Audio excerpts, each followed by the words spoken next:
Bismillahirrahmanirrahim. Assalamualaikum warahmatullahi wabarakatuh. Alhamdulillah, alhamdulillahilladzi hadana lil-imani wal Islam wa khassana bi syari'ati sayyidina Muhammadin khairil anam. Asyhadu an la ilaha illallah wahdahu la syarika lah wa asyhadu anna sayyidana wa nabiyyana Muhammadan abduhu wa rasuluh la nabiyya ba'dah. Rabbi yassir wa la tu'assir, Rabbi tammim bil khair, ya Fatah ya Alim, iftah lana futuhal arifin amma ba'd. Qala Allah ta'ala fil Qur'anil Karim, a'udzu billahi minasy syaithanir rajim. Bismillahirrahmanirrahim.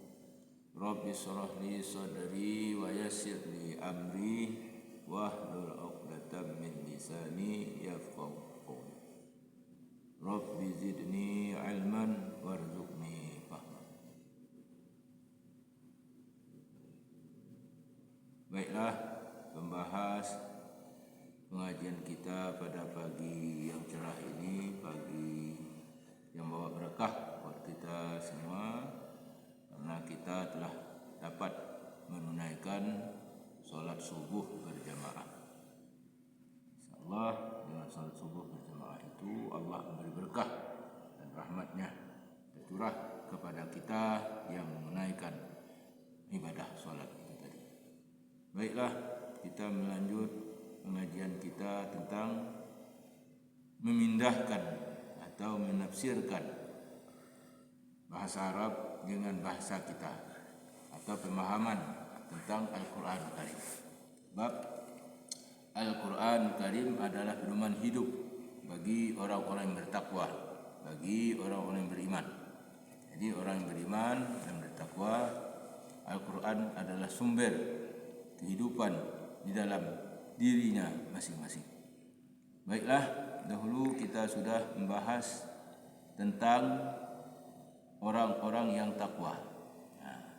Jadi orang-orang yang takwa itu allazina yu'minu, yaitu orang-orang yang beriman bil ghaibi, dengan yang ghaib, wa yuqimunas shalah, dan mereka selalu mendirikan salat, wa mimma razaqnahum yunfiqun, dan menafkahkan sebahagian rezeki yang telah Allah anugerahkan kepada mereka.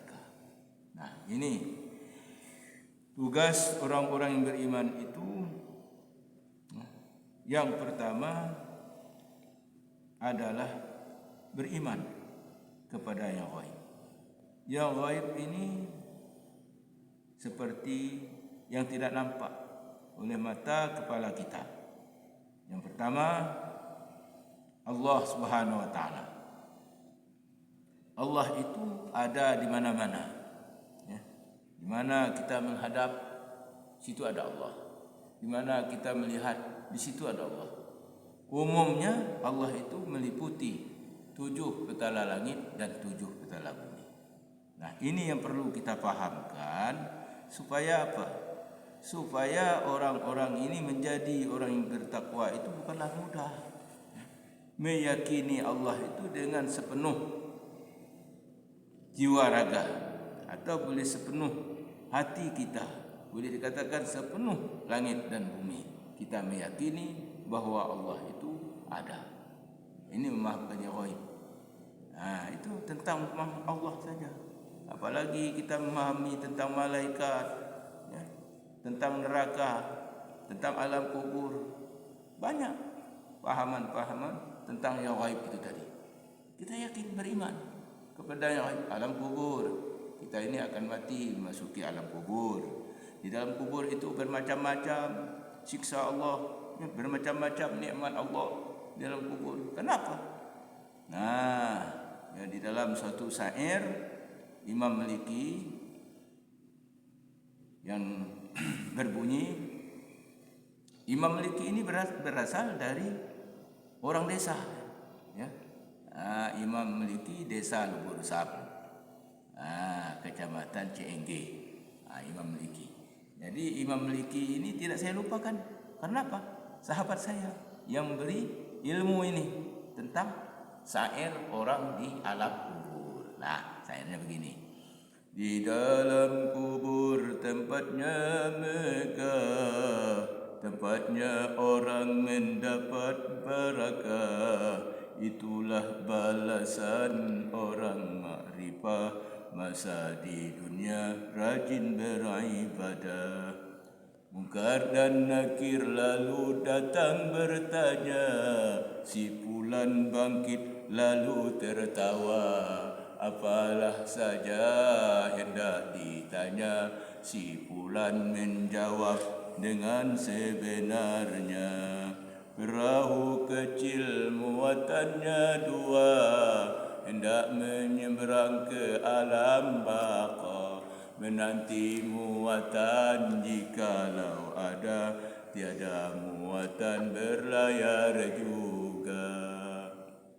Bapak Ibu rahimakumullah yang dimuliakan oleh Allah, kita ini laksana sampan atau perahu, muatannya ada 2, amal baik, amal buruk. Kalau seandainya kita meyakini Allah dengan sepenuh hati, dengan sepenuh jiwa, kita imani Allah yang gaib yang tidak nampak oleh mata kepala kita, kita yakin dengan seyakin-yakinnya Allah itu ada, maujud adanya, kita tidak luput dari mengerjakan perintah-perintah Allah yang telah disyariatkan kepada kita. Contoh puasa, sedekah dan salat dan sebagainya. Banyak. Ini memahami tentang yang gaib.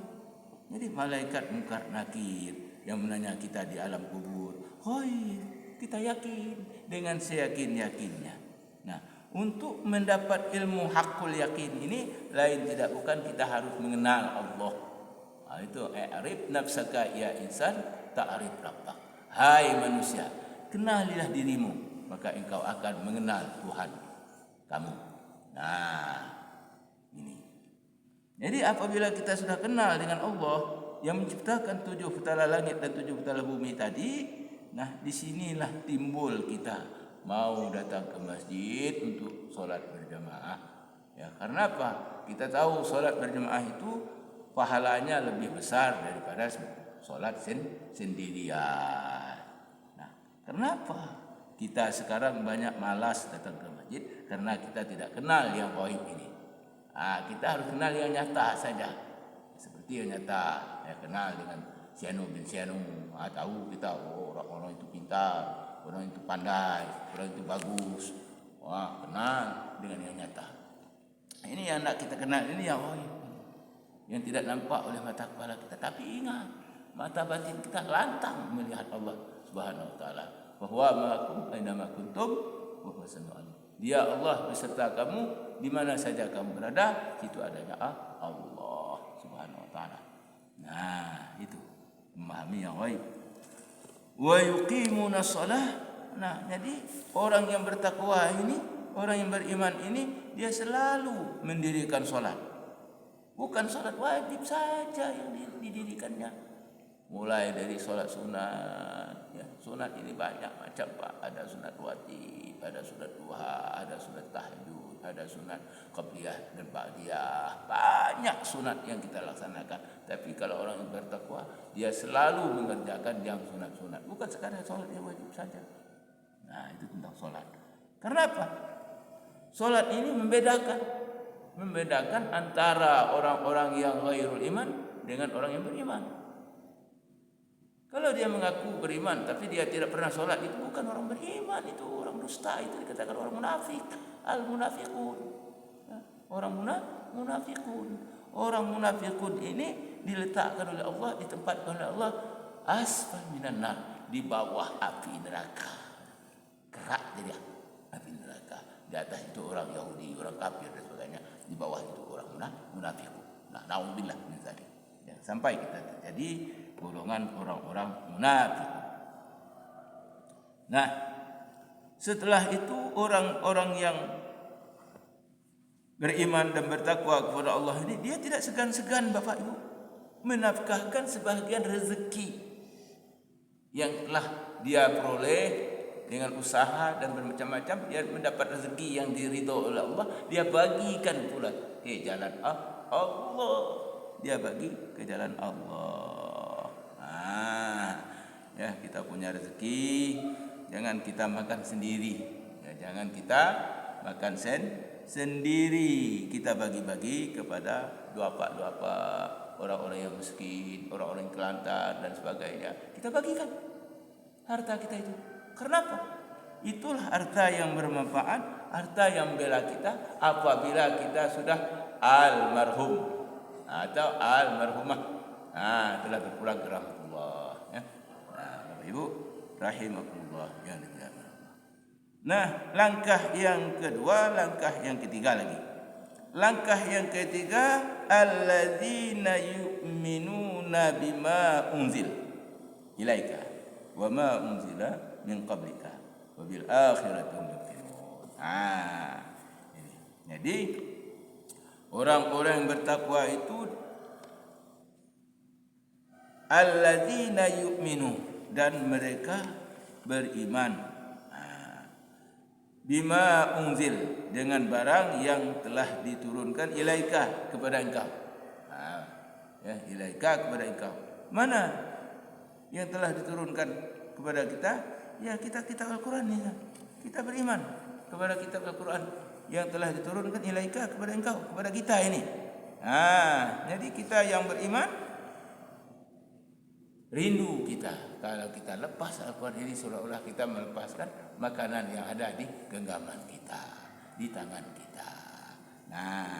Ini orang yang beriman itu, dia selalu berganti dengan Al-Quran, selalu dia berteman dengan Al-Quran. Kenapa? Al-Quran ini hudal linnas wa sifaa'ul linnas, petunjuk bagi manusia, penyembuh bagi manusia, menjadi obat segala macam penyakit. Bapak Ibu, kalau seandainya Bapak Ibu banyak penyakit, rajin-rajinlah membaca Al-Quran. Maka karena itu Al-Quran ini dipelajari dengan sebaik-baik mungkin. Harus tahu hukum izhar, ikhfa dan sebagainya. Kenapa? Kalau kita tidak pakai hukum, itu Allah marah. Marah Allah. Kenapa? Cakap dia basi. Harus cakapnya dengan baik. Seperti kita baca, Bismillahirrahmanirrahim. Alladzina yu'minuna bima unzila ilaika wa ma unzila min qablik wa bil akhirati hum yuqinun. Ulaika ala hudan min rabbihim wa ulaika humul muflihun. Bukan main indahnya. Indah kita membaca Al-Quran. Kenapa indah? Ya, sesuai dengan hukum-hukum Al-Quran. Pelajari. Karena menuntut ilmu ini Bapak Ibu tidak ada batasnya. Utlubul ilma minal lahdi ilal lahdi. Tuntutlah ilmumu dari ayunan sampai ke tiang lahat. Ingat, pembagian Al-Quran ini, dalam pengamalan Al-Quran ini terbagi 3 bahagi. Ya, pertama, orang beriman. Kedua, orang kafirun. Ketiga, orang munafikun. Sekarang kita lagi membahas tentang orang yang beriman. Yang membahaskan Al-Quran Karim. Jadi saya rasa cukup di sini dulu pertemuan kita pada pagi ini. InsyaAllah di pagi yang akan datang kita lanjutkan dengan membahas ayat tentang orang-orang yang bertakwa. Akhir kalam, wabillahi taufiq wal hidayah. Assalamualaikum warahmatullahi wabarakatuh.